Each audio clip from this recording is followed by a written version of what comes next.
સીતારામ અને સીતારામ બધાને. તો અત્યારે બને વાગ્યા 5 અને અત્યારે બને છે મુઠિયા ઢોકળા.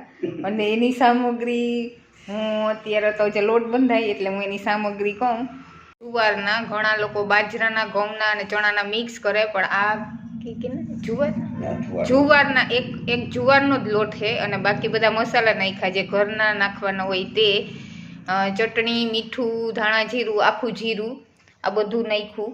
અને અત્યારે મેથી, ધાણા ભાજી, લીલું લસણ, શિયાળાની સિઝન છે એટલે શિયાળામાં જો આ બધું લીલોતરી જે આવે એ બધું નાખ્યું.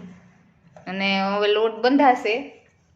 બાંધી અને તૈયાર થઈ ગયું છે. પાણીમાં લોટ બાંધ્યો, જેવો આપણે જોતો હોય એવો બાંધી નાખવાનો. બહુ કડક નહીં, બહુ ઢીલો નહીં. અને જો મુઠિયા 2-3 વળી ગયા, મેથીના ઢોકળા બની અને વઘારી અને રેડી થઈ ગયા છે. અત્યારે ટેસ્ટ કરું છું જુવારના. પહેલી વાર હું ઢોકળા ખાઉં છું. બહુ મસ્ત અને પોચા, ખાવાની બહુ મજા આવે. આવા બન્યા.